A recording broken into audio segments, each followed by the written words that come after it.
कडक उन्हाळा संपून आता लवकरच पावसाळा सुरू होईल आणि पावसाळा म्हणलं की अनेक आजारांचीही बरसात होत राहते.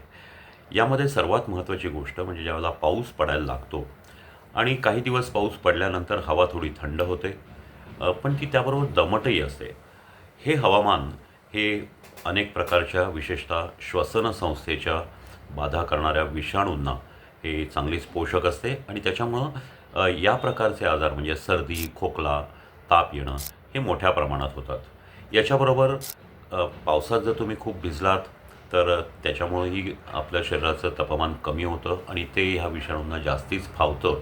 त्याच्यामुळं खोकला, दम लागणं हे त्रास होतात. ज्यांना कोणाला दमा किंवा जुना खोकला असता तर त्यांचाही आजार हे बळावतात. पावसाळ्यामध्ये सगळीकडं पाणी साचत असतं आणि या साचलेल्या पाण्यामुळं काही इतर प्रकारचे जे कीटकांमुळं होणारे जे आजार असतात ते मोठ्या प्रमाणात निर्माण होतात. अनेकदा असं असतं की सांडपाणी तयार होतं, खराब पाणी तयार होतं आणि ते ठिकठिकाणी साचून राहतं. याच्यामध्ये मलेरियाचे जे डास असतात, हे मलेरियाचे डास तिथे त्यांची पैदास वाढते आणि मलेरिया हा निष्पन्न होऊ शकतो आणि मलेरियाची साथ पसरू शकते. त्याचबरोबर जे पाणी स्वच्छ पाणीसुद्धा जर अगदी एखाद दुसऱ्या दिवसासाठी जरी तुंबून राहिलं घरामध्ये म्हणा किंवा आपल्या टेरेसवर काही सामान ठेवलं असेल, जुने टायर ठेवले असतील, जुनं सामान ठेवलं असेल, तर त्याच्यामध्ये साचून त्या पाण्यामध्ये डेंग्यू या डासाचे विषाणू त्याच्यामध्ये पैदास त्यांची वाढते आणि त्याच्यामुळे डेंग्यूची साथ या काळामध्ये फैलावते.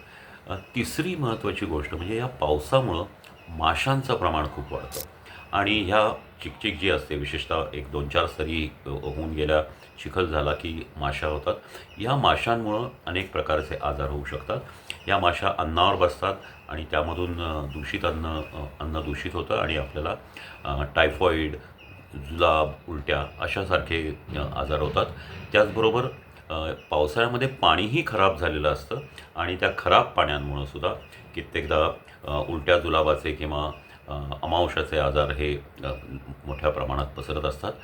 पावसामध्ये आणखीन एक महत्त्वाची गोष्ट म्हणजे पावसाच्या काळात विशेषतः मुंबईसारख्या शहरामध्ये जे गटारं असतात किंवा त्याचे जे पाईप असतात हे जमिनी खालून गेलेले असतात आणि पाणी तुंबल्यानंतर त्या गटारांमध्ये अनेकदा उंदीर असतात. हे उंदीर त्या उंदरांचं जे मूत्र असतं हे रस्त्यावरच्या पाण्यात पसरतं. अशा ह्याच्यामध्ये तुम्ही पावसातून जर चालत गेला तर लेप्टोस्पायरोसिस नावाचा एक आजार होतो की जो खरोखरच त्रासदायक असतो. पावसामध्ये सतत भिजल्यावर आणि आपल्या अंगावरच कपडे वाळवले तर वेगवेगळ्या प्रकारचे त्वचारोग होऊ शकतात. विशेषतः जे गचकरणासारखे आजार असतात ते जांघेमध्ये, काखेमध्ये किंवा स्त्रियांना स्तनाच्या खाली हे त्वचेचे आजार हे उद्भवतात.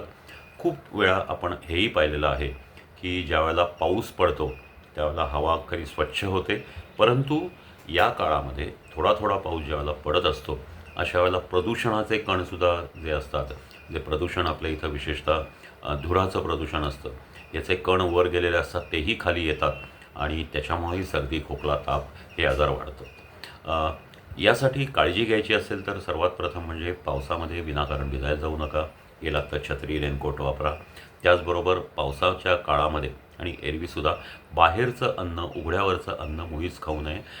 पाणी जर आहे आपण आपल्या विभागामध्ये जरी पाणी गाळून किंवा फिल्टर होऊन येत असलं तरी पाणी हे व्यवस्थितपणे उकळून गार करूनच प्यावं.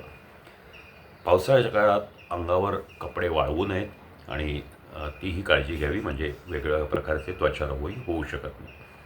पावसाळा हा खरा तर खूप सुंदर काळ असतो आणि अशा काळामध्ये आजारी न पडता आपण राहिलात तर आपलं आरोग्य निश्चितच चांगलं राहील आणि जो हिरवा निसर्ग असतो त्याचाही आनंद तुम्हाला निश्चित घेता येतो.